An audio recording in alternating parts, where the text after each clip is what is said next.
students, welcome to Abhigyan Academy.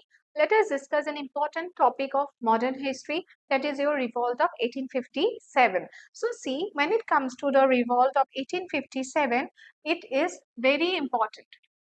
It is very important because this was the first important battle or the first important movement that was raised by the people of India against the British power in India. Okay, so this is the first movement that was a movement of the people. That was a movement of the people against the British power, and it was completely unexpected by the British that they will do this kind of movement against them. So, revolt of 1857 is very important for your modern history. Now, if we see the causes of this revolt of 1857, then we have to understand the background, that what were the policies going on by the British in India, why these people had to revolt against such a powerful party. Okay, so if everything was going well, why the people had to revolt against the British power? See, there were some of the policies that were actually brought by the British power in India, that were introduced by the British power in India, and that actually at the end they have actually provoked the people of India. The people at the end had no other option than revolting against the British power. Now look at, let's see some of the policies of the British power in India. See, if we see the political policy, then the doctrine of lapse. Doctrine of lapse is a very important cause for the revolt of 1857 in India. This doctrine of lapse, what? Lapse means what? When something is lapsed, okay, no use, okay. Now, this policy, doctrine of lapse, was introduced by the British Governor Lord Dalhousie in India. And what does this policy says? It says that if any ruler he have no legal hire, if any ruler has no legal hire, means no son, and if he have a adopted son, okay, if he have adopted a son, then that son can not be the ruler of that region. It means he cannot become the successor of his father if he is an adopted son. It means the ruler has to have a legal hire to succeed him. So, doctrine of lapse says that if a ruler has an adopted son, then the throne will go to the British. It will lapse, okay? He cannot be the successor of that throne. This talks about this doctrine of lapse. This way, British have started annexing the territories or the provinces of India. In this way, the British have annexed many territories like Satara, like Jhansi, like Awadh. Awadh was basically annexed by the British on the grounds of misgovernance. Okay, Awadh was taken by the British power on the grounds of misgovernance. But in this way, Jhansi, Satara, many provinces were actually annexed by the British on the basis of this doctrine of lapse. Now, the rulers, they were more discontent about this policy, because if there is no legal hire, they can adopt a son to become the successor. Then how the legacy will continue if British will annex that area? So this became one of the most important factor, okay, for the revolt of 1857. Another cause, if we say economic system में अगर हम लोग देखेंगे, deindustrialization of the Indian handicrafts and oppressive taxation structures. It means deindustrialization means what? The British did not promote any kind of industries in India, but they have made India as a market for their own finished products. They have taken the raw materials from India to their motherland Britain, and they have started selling their products in India. It means India was seen as a market of their finished products. India, if we see the market of the of Indian economy before the arrival of the British, they were rural and handicrafts, rural handicraft industries. Okay, handmade things were very popular before the arrival of the British. But when the British industrial products dumped into the market of India, so this machine-made products became cheap for the people, and handmade products were comparatively, it was priced high as compared to the machine-made products. So people have chosen the cheaper products. Obviously, in present day also, if you see a cheaper product, like the Chinese products are very much popular in India. So same way, the handicraft industries were destroyed because the Britishers have introduced the finished products in the Indian market, and people have chosen the cheap products in India. So that is why this deindustrialization did not promote any kind of Indian industries, but they have taken India as a market for their own finished products. Okay, so this actually made deindustrialization of the Indian industries. Social religious movement. See what happened. The British came to India, so they were basically Christian people. So their intention, one of the intention was that also that they had to promote Christianity among the people of India. So to promote Christianity, what they were doing, they were actually targeting our own religious practices. They were targeting our own cultural practices. They were actually considering that our cultural practices, our religious practices were actually inferior, okay, and their cultural practices, their religious practices were superior. So they were targeting basically our religious practices, and also brought some of the socio-religious reforms, okay, because they were basically they were trying to introduce a western culture in India. Like in this way they have introduced the widow remarriage act. No doubt it's a very good reform for the Indian society, okay, because this widow remarriage, sati regulation, this were actually demanded by the Indian liberal leaders only, like Raja Ram Mohan Roy. This was actually demanded by Ishwar Chandra Vidyasagar. No doubt this is a very good socio-religious reform in India. During that time you cannot expect such kind of mindset from the people of India, because the mindset was a patriarchal mindset. So basically this widow remarriage act and all, then sati regulation act, this was actually attacking on the Indian culture according to the Indian people. So this was also considered as a factor. Then we have General Service Enlistment Act. According to the General Service Enlistment Act, the Indian sepoys, okay, the sepoys, the forces that were actually hired under the East India Company, they were forced to travel via sea. Okay, they had to cross the seas to do wars in the different parts of the world. And according to the Indian society, crossing a sea means becoming polluted. Okay, it is not considered as a pure after crossing the sea. So this was considered as a sin, as a polluted person if someone have crossed the sea. So this also General Service Enlistment Act also became one of the reasons.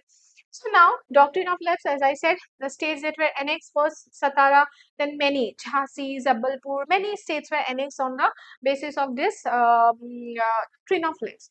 Now this was like a fuel. Okay, these factors were working like a fuel. At the end, to have this fire, you need a spark. Okay, to have this fire, you need a spark. So this factors worked as a fuel. Now you need a spark to lit the fire.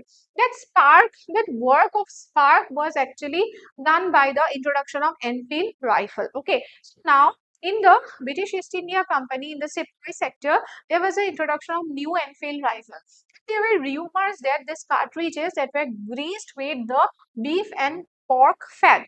And before removing the cartridge, before using the Enfield rifle, you have to use your mouth. Okay, you have to remove the cartridge from your mouth. So this usage of beef and pork fat was actually hurting the sentiments, religious sentiments of the Muslims and the Hindus. Okay, this was hurting the sentiments of the Muslims and the Hindus. Now what will happen, the sepoys who were already in a discontent stage because of the policies of the British, now they have refused to use this Enfield rifle. And the first major refusal in the form of a revolt was done by this Mangal Pandey, who belonged to the 34th Native Infantry, okay, of Barakpur, eastern part. So he revolted against this introduction of this Enfield rifle, and he refused to use this. But later what will happen, this Mangal Pandey, he was actually hanged. Okay, he was hanged by the British, and then after then officially there was a start of this revolt of 1857 on 10th May 1857. Okay, from the region of Meerut this revolt started, and then in different regions this revolt was spread. Now the sepoys, they gathered in Meerut region and they marched towards Delhi, because Delhi was the central capital of the Mughal Empire. No doubt it was a nominal empire during that time, because already Mughal power declined, but their central power was limited to Delhi. So now in Delhi, the Mughal ruler was Bahadur Shah Zafar II. Okay, so Bahadur Shah Zafar II was declared as the Emperor of India by these sepoys. So he was declared as a Shenshai Hindustan, Emperor of India by the sepoys, to bring a umbrella, to bring unity in this revolt. They declared this Bahadur Shah Zafar II as the Emperor of India, under whom the revolt will be formally launched from Delhi. So now after this 10th May, they have formally launched this revolt. Now gradually this revolt have spread in different parts of India. Okay, this was spread in different parts of India. Like in Delhi, we have Bahadur Shah Zafar too. But I said that the Mughal power have already declined. Okay, he was just a nominal ruler. So on his behalf, his general was General Bakht Khan. He actually played an active role from Delhi in this revolt. After then, we have Kanpur. It was led by Nana Sahib, who was the adopted son of Bajirao too. As I said, that adopted sons are no more recognized as the legal hire by the British. So this adopted son no more receiving any kind of pension. Okay, after the decline of the Maratha, he was no more receiving any kind of pension from the British power. That is why he have participated in this revolt along with his comrade, that is Tantia Topi. So Tantia Topi and Nana Sahib, they have actually participated from the region of Kanpur. After this, Lucknow Begum Hazrat Mahal. Okay, she was the queen of the ruler of Awadh. As I said, that Awadh was annexed on the basis of misgovernance. So, queen of Awadh. This Awadh ruler was arrested by the British. Awadh was annexed. The ruler was arrested, and it was annexed by the British power on the basis of misgovernance. That is why his wife Begum Hazrat Mahal had participated in this revolt of 1857 from Lucknow. Then Jhansi Rani Lakshmi Bai. So Rani Lakshmi Bai had an adopted son who was not recognized by the British as the ruler of Jhansi. That is why Jhansi may Rani Lakshmi Bai have participated. And from Bihar, Kunwar Singh, an 80-year-old person, he led this revolt because of the policies of the British. So these are some of the in different parts, some of the leaders of this different. Then there were so many efficient generals that were fighting from the British side. Okay, they had far advanced technology and far advanced people also fighting from the British side. Like we have in case of Rani Lakshmibai, she was defeated by Hugh Bruce. In case of Nana Sahib, defeated by Colin Campbell. They were the efficient generals that were participating in the revolt of 1857. Now, suppression and reason for the failure. See, within 1 year, 1857 say 58, within 1 year, the British have easily suppressed this revolt of 1857. Okay, so it did not take much time to suppress this all India level revolt, not actually expanded to all the parts of India, limited far south, far east, no impact of revolt of 1857. Okay, so now what we see that within 1 year only the British have suppressed this revolt. Okay, till 1815, this revolt was actually ended.